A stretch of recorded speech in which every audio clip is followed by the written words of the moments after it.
Chers spéculateurs, bonjour et bienvenue dans cette vidéo hebdo du samedi. Cette semaine, on va parler comme d'hab de crypto. Alors, est-ce qu'on est en pleine bulle de crypto ou pas? Parce que j'entends ça partout.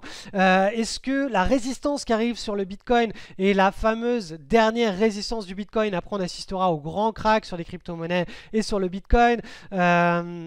Où va le Ripple? Donc ça, je vais en parler dans une première partie de vidéo. On m'a aussi beaucoup demandé ensuite mon avis, mon point de vue sur la Chine, sur le Yuan. Est-ce qu'il faut diversifier son patrimoine sur cette grosse plaque tectonique qui devrait représenter, selon notamment Ray Dalio, hein, le célèbre investisseur milliardaire Ray Dalio, eh bien le prochain continent, la prochaine économie de notre planète, hein, pour le siècle en devenir.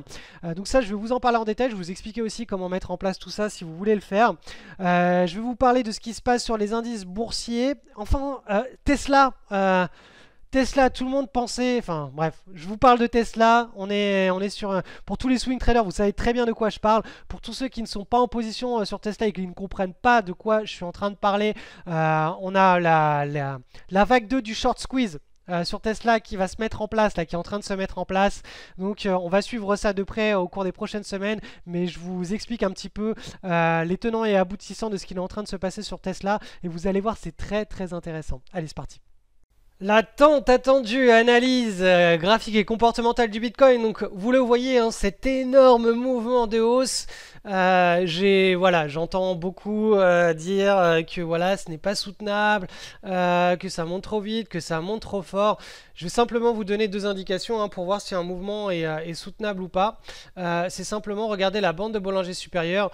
Quand on évolue en la tâtonnant comme ça, en restant en dessous la plupart du temps, c'est que le mouvement il peut tenir très longtemps. On appelle ça un mouvement long et régulier. Un mouvement qui n'est pas tenable, c'est un mouvement où on a des grosses barres comme celle du 21 octobre, celle du 5 novembre et même celle du 17 novembre, mais qui s'enchaînent comme ça les unes après les autres, et du coup ça amène les prix à sortir complètement en dehors de leur bande de Bollinger. Et bien ça, ce sont des mouvements qui à court terme ne sont pas tenables et qui la plupart du temps se dégonflent assez rapidement. Donc là, clairement en journalier, on n'est pas du tout dans le cas d'un mouvement qui est complètement déraisonnable. On est vraiment dans un mouvement long, régulier, soutenu, avec des séries de petites consolidations. Donc voilà, ça c'est la première chose que je voulais dire par rapport au Bitcoin. La deuxième chose, c'est que bah voilà, tout n'est pas tout rose.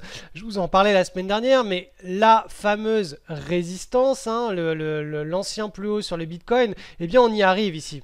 On y arrive, et comme je vous l'expliquais encore une fois la semaine dernière, le scénario le plus probable, quand on va percer, alors on peut très bien aller faire un nouveau plus haut et dépasser le nouveau plus haut, mais la réaction la plus logique et des intervenants, c'est de se calmer quand on arrive sur ces niveaux-là. En général, une première prise de profit de la part des spéculateurs plus ou moins court terme va s'opérer. Les investisseurs long terme qui ne sont pas encore entrés sur le Bitcoin et qui souhaitent entrer, eux, ils attendent de voir la réaction des opérateurs sur cette résistance, en espérant qu'il y ait tout simplement un mouvement de retrace pour en prendre à bon compte. Donc là, il y a une convergence de comportement qui risque donc de spéculateurs à court, moyen et long terme, qui risque de créer ce qu'on appelle une consolidation, donc un mouvement de respiration. Donc je vous l'avais tracé la semaine dernière, là comme ça avec ces flèches là, on devrait assister voilà autour des 16-17 000 à une première consolidation en hebdomadaire. Donc là on devrait faire un petit range avant tout simplement une nouvelle envolée du Bitcoin. C'est le cycle long terme, hein, un envol du Bitcoin vers des cieux dont on ne connaît absolument pas les objectifs et les plus hauts. On fera simplement au fil des semaines, au fil des mois, une analyse par phase. Normalement, la première phase, qui est la phase qu'on est en train de vivre, est une phase où le mouvement il est en train de se mettre en place avec un momentum qui accélère, mais on devrait le voir, hein, on devrait avoir des successions de belles consolidations en hebdomadaire et en journalier qui se mettent en place. Et ensuite, après, on va rentrer dans une autre phase qui sera la phase de spéculation, de bulle spéculative, où là, ça devrait monter en très peu de temps à la verticale. Et c'est là où notamment on a tous les grands médias, tous les Instagrammeurs, les Facebookers, enfin, voilà, les gens qui s'expriment sur des rouges à lèvres, de la beauté, de la mode, des voitures, qui vont vous dire, bah voilà, au fait, je vais vous parler du Bitcoin maintenant, ça me dirait bien d'en acheter. J'ai reçu un petit billet pour parler de tel ou tel échangeur ou courtier de Bitcoin. Achetez du Bitcoin en passant par mon lien et vous deviendrez riche. Donc quand toute cette machinerie va se mettre en place, et on n'est pas du tout, hein, c'est là où on aura vraiment normalement une accélération des prix, hein. C'est ce qu'on a vécu sur la dernière bulle, c'est ce qu'on vit sur n'importe quel type d'actif, hein. Quand on est dans la phase finale d'une bulle spéculative, on vit cette espèce d'engouement, cette irrationalité qui envahit le discours de Monsieur Tout-le-Monde, quelqu'un qui ne se serait jamais intéressé à un actif en bulle, donc là en l'occurrence au Bitcoin, va commencer à avoir un avis, alors que ce soit un avis qui soit positif ou négatif, à la limite c'est pas ça qui nous intéresse. Ce qui nous alerte, c'est le fait que quelqu'un qui n'a jamais parlé de finance de marché se mette à en parler, à avoir un avis. Et pourquoi cette personne a un avis? Parce que tout le monde en parle autour de lui, à la radio, à la télé, sur les réseaux sociaux, Tante Germaine, le dîner de famille, le taxi, le coiffeur, tout le monde en parle, donc forcément cette personne se forge un avis. Et puis quand elle est au bar du PMU en bas, ou sur Zoom, puisque maintenant on est en confinement, on est sur Zoom, on boit de l'alcool, on parle du Bitcoin ou on parle de l'actif en bulle, quand on est au dîner de famille, on en parle. Donc c'est comme ça que se structure toute une psychologie irrationnelle dans la phase finale d'une bulle.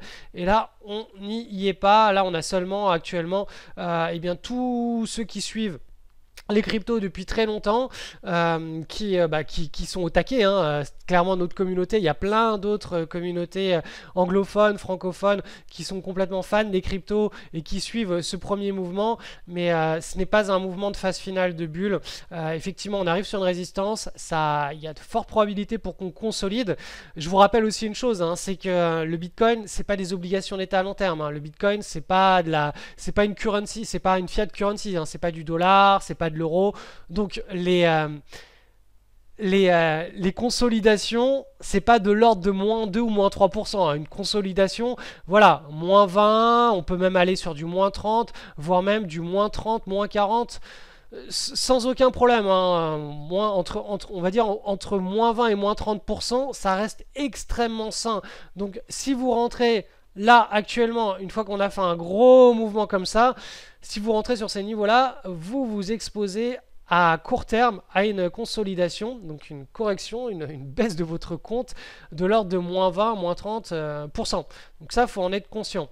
Donc bien entendu, hein, moi je vous recommande tout simplement, là, les points d'entrée, hein, ça faisait quand même 2 ans, hein, qu'on les attendait, ils étaient là. Là, si on part en consolidation, vous aurez probablement la possibilité de renforcer vos positions si le cœur vous en dit, quand on sera dans un dip, hein, quand on sera dans un mouvement de vente, ou pour ceux qui font de la spéculation pour prendre des vagues avec des stops, des entrées en position, etc., de partir sur une unité de temps inférieure, sur du journalier. Donc hop, je vais vous le faire. Et sur du journalier, timer une pattern comme on a eu ici. C'est-à-dire, voilà, une tasse avec une anse, cassure de l'anse. Donc boum, on prend la position, on met le stop en dessous et on surfe la tendance. Donc à la prochaine consolidation en journalier, on aura probablement, donc je vais vous la dessiner, hein, ça fera un truc de ce style. Hop. Avec un pivot comme ceci.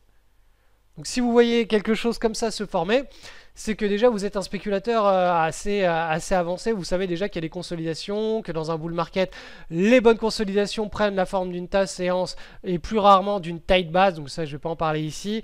Qu'on a le breakout, et qu'au moment du breakout, c'est là où on a le meilleur ratio entre espérance de gain et probabilité de réussite. Bien entendu, on peut aller chercher des positions là dans les dips, hein, quand on a une correction, mais le ratio entre probabilité de réussir le trade et espérance de gain, il n'est pas suffisamment intéressant quand on fait de la spéculation. Par contre, effectivement, quand on fait du buy and hold, quand on veut simplement ramasser un actif pour le conserver sur du très long terme en se disant, voilà, cet actif va va représenter 2, 3, 4, 5% de mon patrimoine, là effectivement ce qui va nous intéresser le plus, ça va être d'en avoir au meilleur prix. Mais quand on fait de la spéculation, quand on veut timer ses entrées et ses sorties avec un risque extrêmement millimétré, c'est pas ce genre de choses qui va nous intéresser, mais plutôt le moment où le mouvement se met à repartir pour être tout de suite en gain. Et donc voilà, on prend la position et on reste en gain et on ne fait que, entre guillemets, gagner. C'est un petit peu l'objectif de ces approches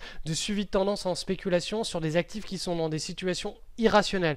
Cette approche ne marche absolument pas sur 99% des actifs qui ne sont pas... pourquoi? Parce que 99% des actifs ne sont pas dans des situations de momentum extrême. Dans des situations où le momentum va carrément muter vers une situation finale de bulle spéculative. Le Bitcoin est dans ce type de configuration. On trouve chaque semaine, chaque mois, pendant les bonnes phases de cycle boursier, des actions qui sont dans ce genre de situation. Mais clairement, si vous essayez de faire ça sur n'importe quelle action, ça ne marchera pas. Il faut vraiment aller identifier certains types d'actifs qui sont dans certains types de mouvements psychologiques. Allez, la semaine dernière, on a analysé le Monero. Cette semaine, on m'a demandé dans les commentaires le Ripple. Donc pareil, hein, si vous voulez que j'analyse une autre crypto la semaine prochaine, n'hésitez pas à me mettre dans les commentaires ce que vous voulez voir comme crypto, mais surtout pourquoi. Ne mettez pas simplement Ripple comme ça. Donnez une petite explication parce que elle est dans tel secteur, parce que voilà, mettez un parce que et justifiez un petit peu de manière à ce que ça me donne beaucoup plus envie de l'analyser que quelqu'un qui me balance juste un ticker comme ça.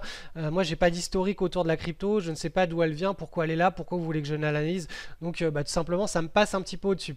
Donc on est parti sur le Ripple. Alors le graphe ici étant mensuel, donc vous le voyez, hein, on a eu une explosion du Ripple en 2017, hein. Cette crypto elle s'est appréciée de, allez, un bon, voilà, c'est tellement énorme. Alors on va plutôt la prendre à partir de là.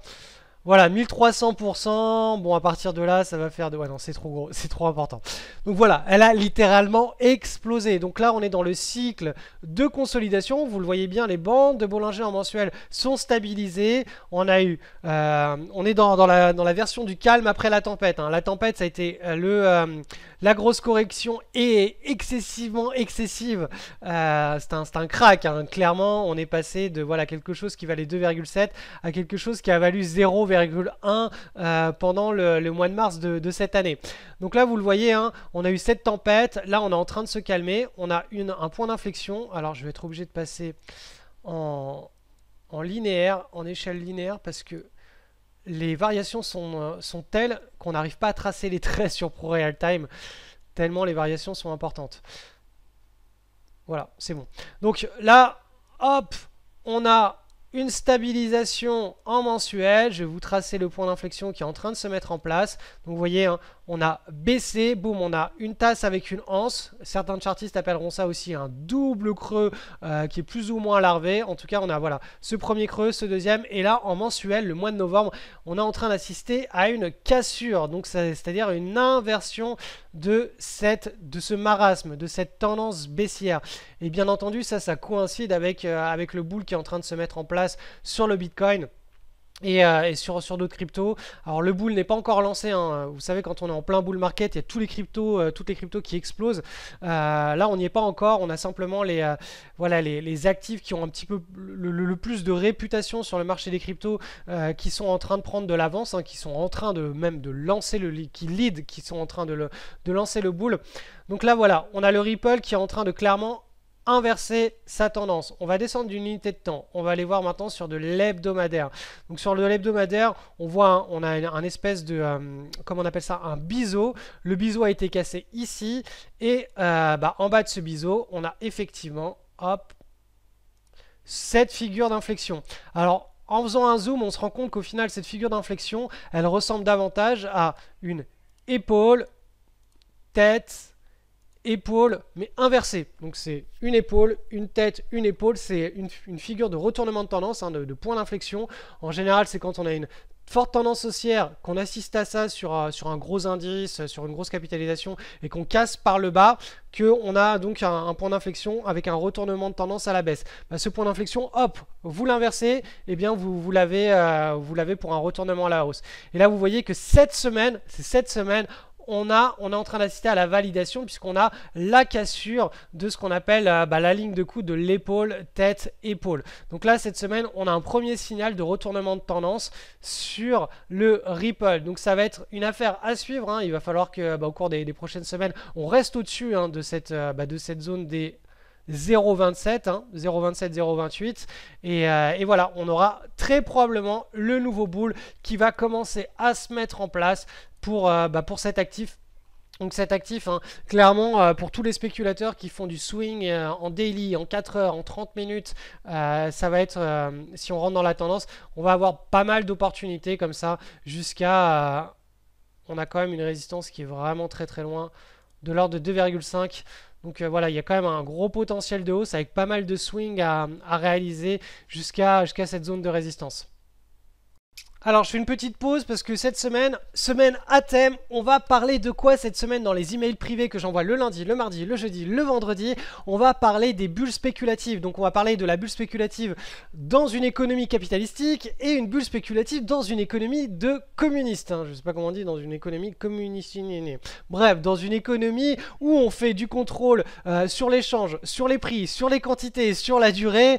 Vous allez voir, en fait, on va comparer un petit peu la bulle spéculative sur des actifs cotés en bourse et la bulle spéculative sur les pots de Nutella, et vous allez voir que si la psychologie est la même, eh bien les résultats sont complètement différents, juste en pressurisant certaines variables dans une économie et en pressurisant d'autres variables dans une autre économie, on a des résultats qui sont absolument dingues. On a un exutoire qui se déroule sur les prix, un exutoire qui se déroule et qui se termine en bagarre, mais physique, clairement.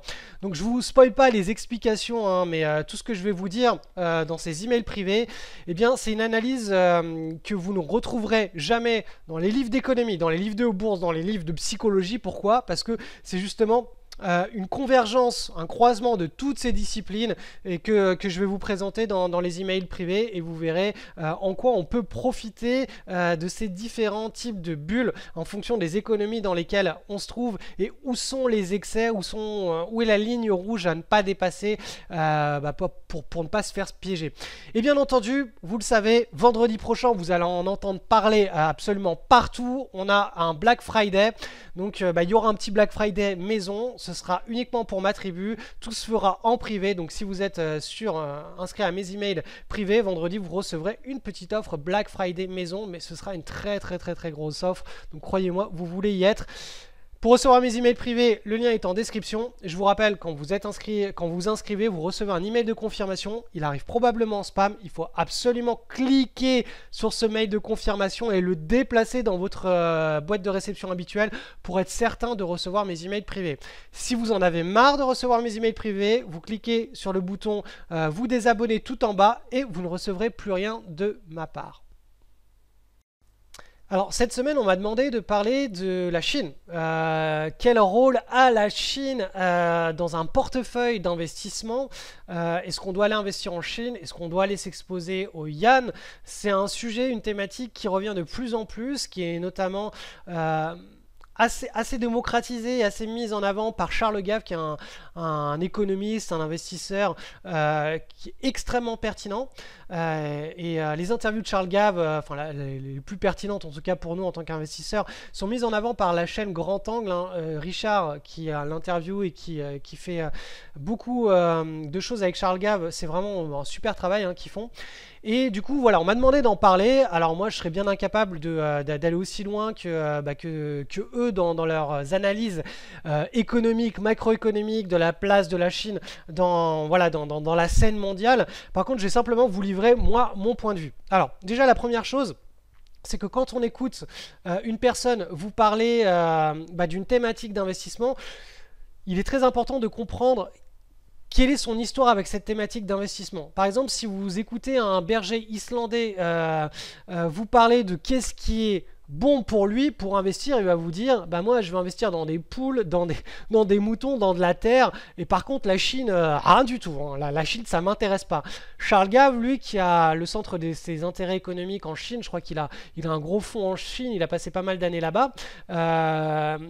Pour lui, le gros bull de ce siècle, le gros bull market, aura lieu en Chine. Donc il aura beaucoup plus tendance à valoriser la Chine par rapport à tous les autres continents. Un Américain qui est pur et dur américain, lui il va vous dire, moi je vais fabriquer un bunker enterré dans mon jardin, je veux des produits américains, je veux réindustrialiser mon pays. Si je lance un business, ce sera en local avec des Américains qui vont travailler avec le drapeau d'Amérique sur leurs épaules toute la journée. Enfin, vous voyez, en fonction de chaque personne, on a vraiment un historique, un background qui donne un certain angle à une vérité. Donc il n'y a pas une vérité dans la bouche de chacun, il y a un espèce de micmac qui se fait, et vous, en fonction de ce avec quoi vous vous sentez le plus à l'aise, vous allez trouver votre propre vérité. Donc, pour revenir à ça, la Chine, c'est l'un des rares c'est l'un des rares, on va dire, des rares grosses plaques tectoniques à avoir une monnaie qui se barre pas dans tous les sens, hein. Ils sont clairement en train d'acheter énormément d'or pour que s'il y ait un fameux reset mondial, ils puissent jouer leurs cartes avec le FMI et se dire, écoutez les gars, vous faites ce que vous voulez, nous on a notre monnaie, elle est stable, elle est solide, on a joué le jeu de la baquer au dollar jusqu'à présent, maintenant on va la baquer à l'or, donc vous faites ce que vous voulez, si vous acceptez nos conditions, on veut bien rejoindre votre reset monétaire, sinon bah, nous on sort et on a notre monnaie qui va très bien et elle est baquée par du gold. Donc ça c'est une première chose. Ensuite c'est un continent qui fait de la croissance. Donc ils ont des taux d'intérêt positifs. C'est pas des nations comme le vieux continent européen où on est carrément sur des taux d'intérêt négatifs pour essayer de relancer la machine.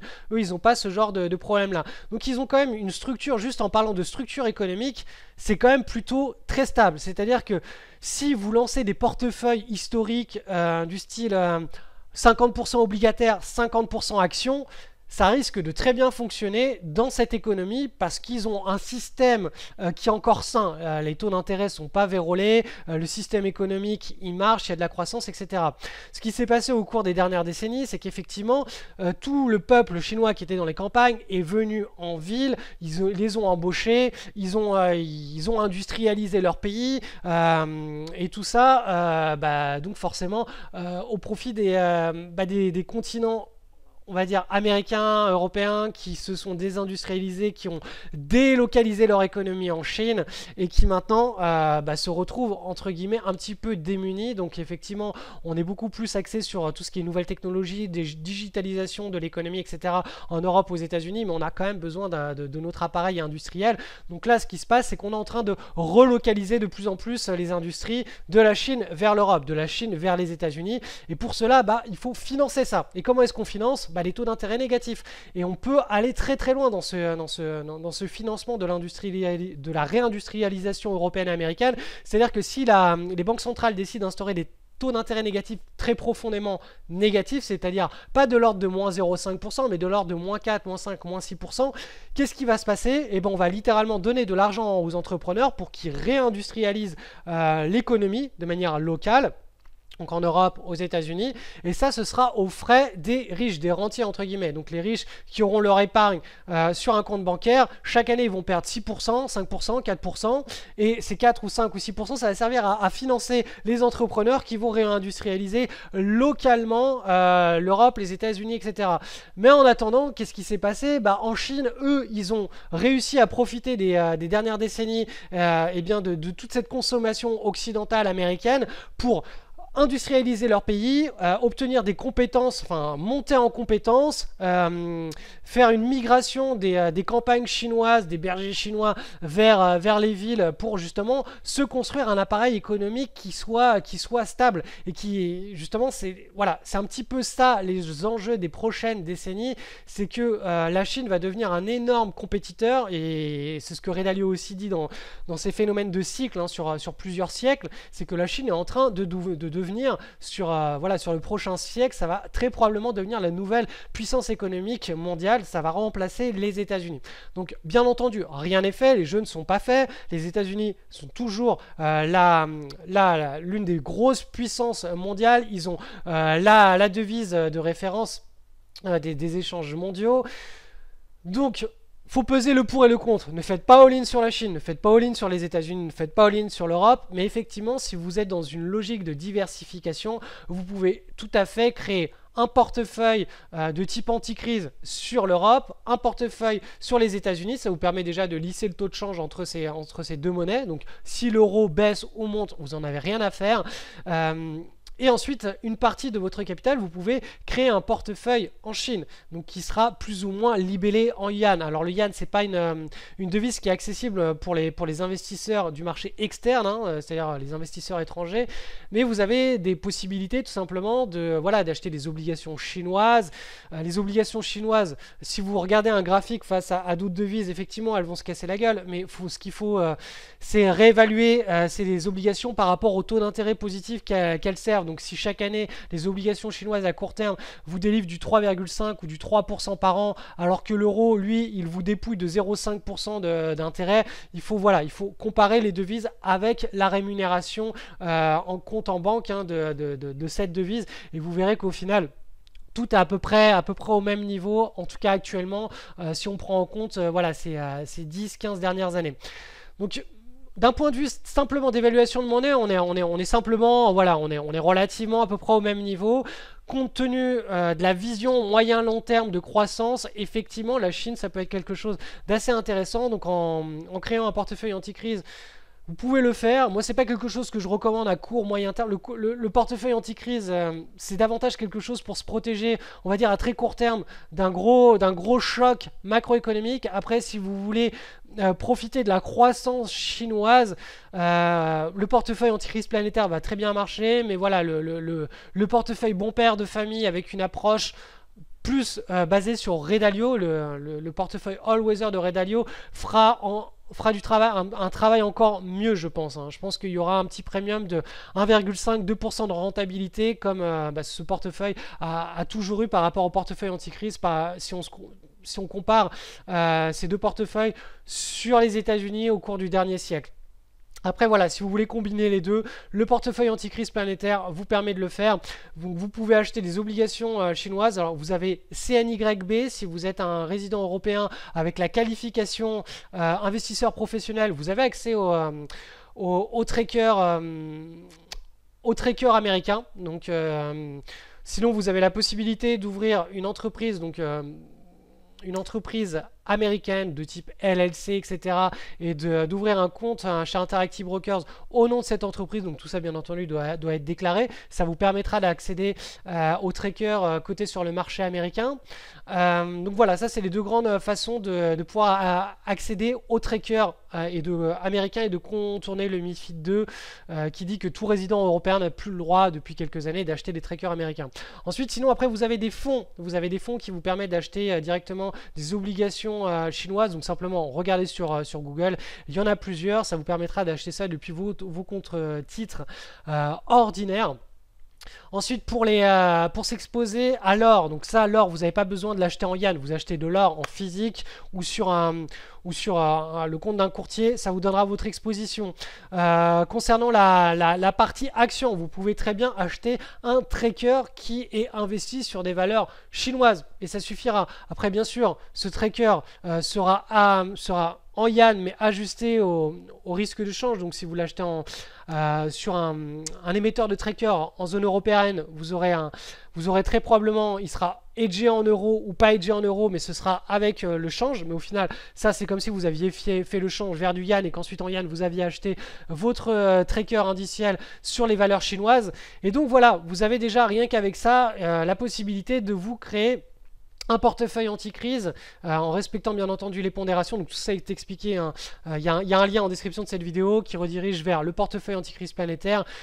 Et sur cette page, vous allez voir comment le construire, quels sont les risques, comment faire la pondération, etc.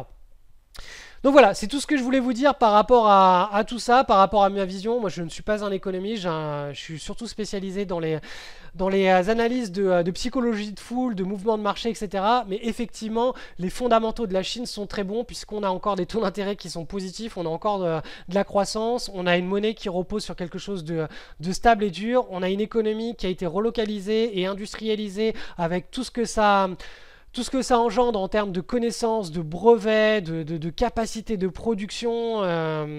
On a une économie qui est extrêmement bonne. Et Ray Dalio, il est en train d'ailleurs, depuis 2018, il a mis en place, Bridgewater a mis en place, donc son gros hedge fund a mis en place une version du All-Weather, mais directement sur le marché chinois. Donc en interne, ils ont déplacé leurs équipes, ils leur ont dit, créez-moi le fonds All-Weather version chinoise en yuan. Et bien entendu, hein, ce fonds n'est accessible qu'aux résidents chinois, puisque voilà, la Chine reste encore perméable, ils ne veulent pas imperméable, ils ne veulent pas d'investisseurs étrangers sur leur marché interne, mais bon, je pense que ça finira par se décanter plus tard. Mais voilà, Ray Dalio lui-même en 2018, donc il y a 2 ans, il a carrément mis en place son All-Weather directement sur le marché chinois pour accueillir les fonds des investisseurs chinois, millionnaires, milliardaires, de manière à ce que ces mêmes personnes puissent créer un portefeuille qui soit équilibré et qui affronte les crises économiques chinoises, puisqu'il y aura des crises économiques en Chine, mais pour le moment, la structure du marché chinois est vraiment très solide. Elle ressemble un petit peu à ce qu'elle était en Europe. Sur le continent européen, il fut de cela un temps, ou aux États-Unis, il fut jadis de cela un temps. Et enfin, dernière chose, si vous voulez aller beaucoup plus loin que ce que je vous ai dit maintenant, il y a le lien pour voir à quoi ressemble ce portefeuille anticrise planétaire. Je vous rappelle que ce programme reste ouvert jusqu'à dimanche soir minuit. Après, il sera fermé. Vous ne pourrez plus rejoindre ce programme qui vous permet de vous créer littéralement un bunker anticrise planétaire et de vous protéger littéralement de tous les risques. Inflation, hyperinflation, dévaluation de la monnaie, faillite obligataire, faillite de l'État, reset monétaire, tout cela est inclus dans ce type de portefeuille. L'idée, c'est de diversifier en juridiction, c'est-à-dire d'expatrier votre capital dans d'autres juridictions que l'Europe pour éviter tout ce qui est saisie, tout ce qui est ponction du capital. Et c'est parfaitement légal d'expatrier son capital, ça ne pose aucun problème, il faut simplement le déclarer. Comment construire ce bunker, c'est-à-dire quel pourcentage je mets dans l'or, quel pourcentage je mets dans du cash, quel pourcentage je mets dans des actions, dans des obligations. Voilà, tous ces risques en fait ils sont couverts par ce portefeuille. Effectivement, à court terme, ça implique une certaine forme d'inconfort parce qu'il faut faire de la paperasse, il faut mettre tout ça en place, donc ça va vous prendre une bonne grosse semaine de paperasse et de mise en place, mais après vous êtes tranquille pour le long terme et vos petits-enfants et vos petits-petits-enfants seront aussi tranquilles pour le très très long terme. Donc c'est un petit peu comme, voilà, je vous expliquais dans les emails privés de cette semaine. Là je suis encore en quarantaine, je devrais bientôt sortir si mon 4e test PCR est toujours négatif. Mais le risque que j'ai pris à court terme, c'est de me retrouver dans un hôpital public mauricien. Et croyez-moi, vous n'avez pas envie d'être dans un hôpital public mauricien en étant positif, asymptomatique. Je peux comprendre que si on est positif et qu'on est malade, on soit à l'hôpital et on soit heureux d'être à l'hôpital, public ou pas. Mais quand tout va bien et qu'on n'a pas d'internet, qu'on n'a pas forcément la lumière du jour et l'air frais, vous n'avez pas peur du Covid, vous avez peur de l'hôpital, vous avez peur du mitard. Donc j'ai pris ce risque de me retrouver dans un hôpital, donc c'est un risque à court terme, pour juste après me retrouver sur une île qui soit Covid-free, c'est-à-dire sans aucun cas Covid, et me retrouver dans un rythme de vie qui soit naturel pour l'homme, c'est-à-dire on peut sortir sur la plage, tout le monde n'a pas les masques, etc. On n'est pas dans la folie de cette planète. Et donc voilà, là c'est pareil, c'est un inconfort à court terme que j'ai vécu. Là c'est un inconfort à court terme que vous allez vivre pour mettre en place ce bunker anti-crise planétaire. Mais une fois que cet inconfort est réalisé, après c'est un énorme confort à moyen et long terme. Là dans 3 jours avec toute ma famille on se retrouve dans une île où on vit normalement, dans une des rares îles ou l'un des rares endroits au monde où on vit encore normalement en fin d'année 2020, alors que tout le continent européen est plus ou moins confiné, que les États-Unis vont plus ou moins reconfiner, on verra. Enfin bref, dans un monde qui est complètement fou, il y a encore des petites places, des petites juridictions où on peut être serein. Et bien c'est exactement pareil avec votre capital et votre épargne. Donc il faut s'ouvrir l'esprit et aller regarder ce qui se passe à droite et à gauche. C'est ce que je vous enseigne dans le programme du portefeuille anti-crise. Encore une fois, il ferme demain soir à minuit, dimanche soir à midi. On est parti sur l'analyse du SP500, donc une semaine pour rien, donc on consolide, hein. Vous la voyez, cette barre hebdomadaire ici, on est, voilà, on est censé être lancé sur une nouvelle tendance, mais comme je vous l'ai dit la semaine précédente, pour valider le signal qu'on a eu ici, hein, qui est simplement une cassure d'une consolidation, donc là, on n'est plus dans le scénario de consolidation ni de cassure par le bas, mais de cassure par le haut. Et pour qu'on valide, hein, d'un point de vue purement, strictement technique, ce breakout, hein, cette cassure par le haut, cet enclenchement d'une nouvelle tendance, il faut qu'on fasse un nouveau plus haut avec une semaine, avec une barre haussière et qui aille sur un nouveau plus haut. Pour le moment, c'est pas encore le cas, on est en train de consolider, donc ça peut encore durer comme ça 1, 2, 3, 4 semaines, ou la semaine prochaine, on peut très bien partir directement sur un nouveau plus haut. Alors peut-être que tout cela est lié aux élections américaines qui sont encore en train de se jouer, ou je sais pas moi, une deuxième confirmation d'un vaccin, enfin bref. Ça, d'un point de vue fondamental, ça c'est pas mon rôle. Moi je suis pas BFM, je suis pas là pour vous donner des explications plus ou moins fumeuses sur sur ce qui explique que les marchés sont montés ou baissés. Je suis simplement là pour vous expliquer que là on a ce signal qui n'est pas encore validé, mais que le scénario le plus probable, en tout cas là pour le moment, ça reste une nouvelle vague pour les prochains mois sur le SP500. Et sur le Nasdaq il a un tout petit peu entre guillemets de retard, hein, vous le voyez. Là on est toujours dans le range, on est en dessous de la barre supérieure, hein, du pivot de ce petit range, de cette petite consolidation. Donc là cette semaine on a eu à nouveau, comme sur le SP500, une consolidation et on attend cette fameuse semaine, cette fameuse barre qui viendra casser et clôturer au-dessus du pivot pour pouvoir avoir un vrai et propre signal d'une nouvelle tendance qui s'enclenche. Alors, et si vous me suivez, vous vous souvenez peut-être de cette vidéo que j'ai fait sur Tesla. Donc on était ici, ou à peu près là, enfin dans cette zone-là, et je vous avais expliqué, non, Tesla n'est pas dans une... Non, en tout cas n'est pas encore dans une phase finale de bulle spéculative.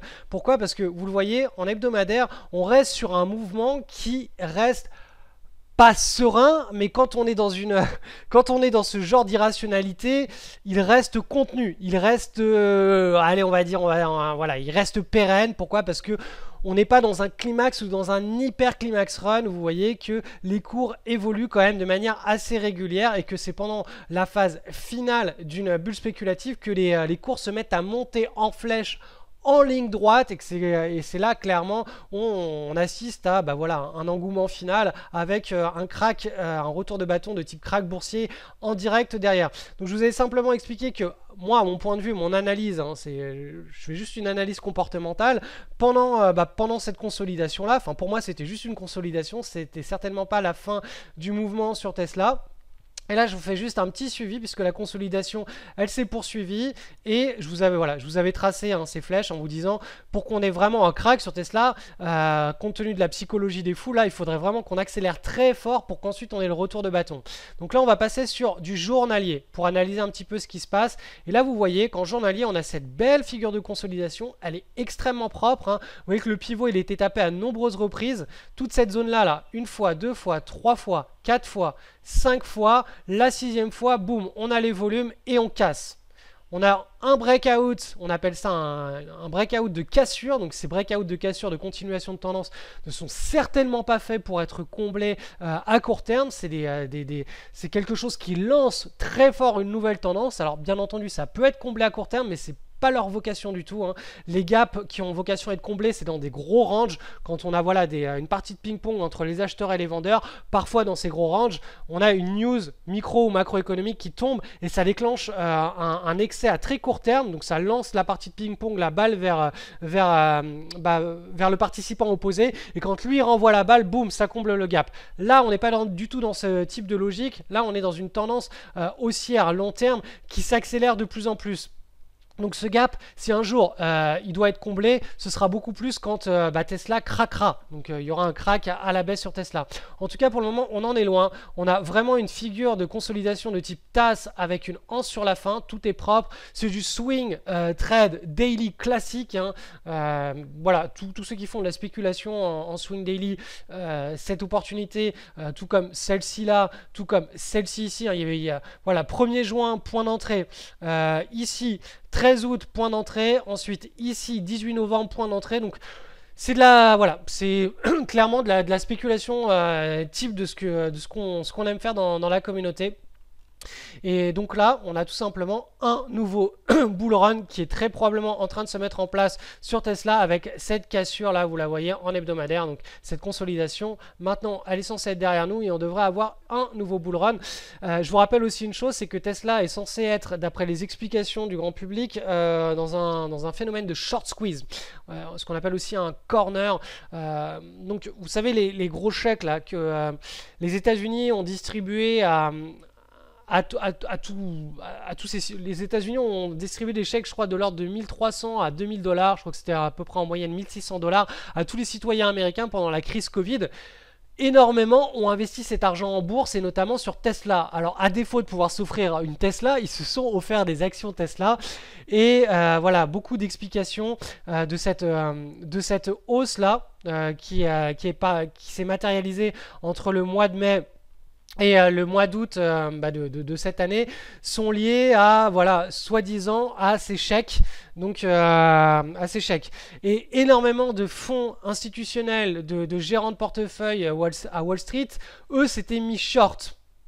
Ils s'étaient mis short sur l'action, c'est-à-dire qu'ils jouaient la baisse en disant voilà, les valorisations sont complètement dingues, cette entreprise elle vend 300 000 voitures par an, elle code plus que des entreprises qui en vendent 10 fois plus de voitures, ça n'a ni queue ni tête. Oui, effectivement, la bourse n'a ni queue ni tête. Si on se concentre sur les 1% d'actions qui sont dans des irrationalités extrêmes comme Tesla, ça n'a ni queue ni tête. Mais c'est pas pour autant qu'il faut shorter ces actions.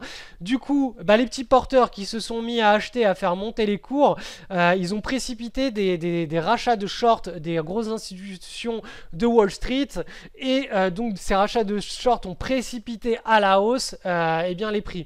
C'est un petit peu ce qui s'était passé pendant le short squeeze de Volkswagen en 2008. On avait eu une énorme capitalisation qui s'était retrouvée à l'état d'une petite capitalisation et on avait tous les gros gérants et tous les hedge funds. Il y a eu énormément de faillites sur les hedge funds. Tous s'étaient mis short sur cette action et ils devaient racheter en catastrophe leur short parce qu'ils étaient en train de perdre des sommes astronomiques. Je vous rappelle que sur un short, on peut perdre bien plus que ce qu'on investit. Alors que quand on achète une action, on ne peut pas perdre plus que ce qu'on a investi, si on n'utilise pas d'effet de levier, bien entendu. Et là, c'est un petit peu ce qui est en train de se passer. Donc, on a eu vraiment deux phénomènes concomitants qui ont déclenché un petit peu cette hausse. Et là, tous les fonds d'investissement, les hedge funds, etc., qui ont réussi à maintenir une position short sur cette action, là, si on a à nouveau une vague qui se met en place, il va y avoir à nouveau des rachats de short. Il va y avoir à nouveau un short squeeze avec des faillites de hedge funds. Et ça peut propulser les prix de cette action très haut et très rapidement. Donc ce phénomène de short squeeze, je vais aussi vous en parler dans mes emails privés de cette semaine. Donc restez bien inscrits. Vous allez voir d'ailleurs que c'est d'un short squeeze sur l'or qui date du 19e siècle que le Black Friday est né. Le terme Black Friday est né de ce phénomène de short squeeze d'un corner qui a été orchestré par deux spéculateurs. Donc avant de nous quitter, je vous rappelle la thématique des emails privés de cette semaine. On va parler des bulles spéculatives, du Black Monday, du Black Friday, de la bulle spéculative sur les pots de Nutella, sur les bulbes de tulipes en Hollande. Vous allez voir que la psychologie reste la même, mais que les résultats ne sont absolument pas les mêmes en fonction des variables sur lesquelles on joue. Et ça, les variables, c'est les gouvernements qui ont la main dessus. Et vous allez voir ce que je vais vous révéler de cette semaine. C'est vraiment au croisement de l'analyse psychologique d'un être humain, de ce qui se passe en économie et en bourse. Donc jamais vous ne retrouverez ça sur un des trois livres isolés, puisque je fais un croisement de ces trois choses. Si vous n'êtes pas inscrit sur mes emails privés, croyez-moi, vous voulez y être inscrit parce que je vous apporte énormément de valeur. C'est des choses qui vont bien plus loin que ce que je vous livre dans ces vidéos hebdomadaires. Et dernière chose, le bunker anticrise planétaire ferme ses portes demain soir à minuit. Donc si vous voulez rejoindre le programme du portefeuille anticrise planétaire, cliquez sur le lien en description et vous allez apprendre à diversifier en juridiction pour éviter tous les gros problèmes qui pèsent cette espèce d'épée de Damoclès qui est au-dessus de nos épaules et qui peut littéralement nous dépouiller, notamment si vous êtes un citoyen européen. Il y a quand même vraiment des choses à faire dans l'urgence.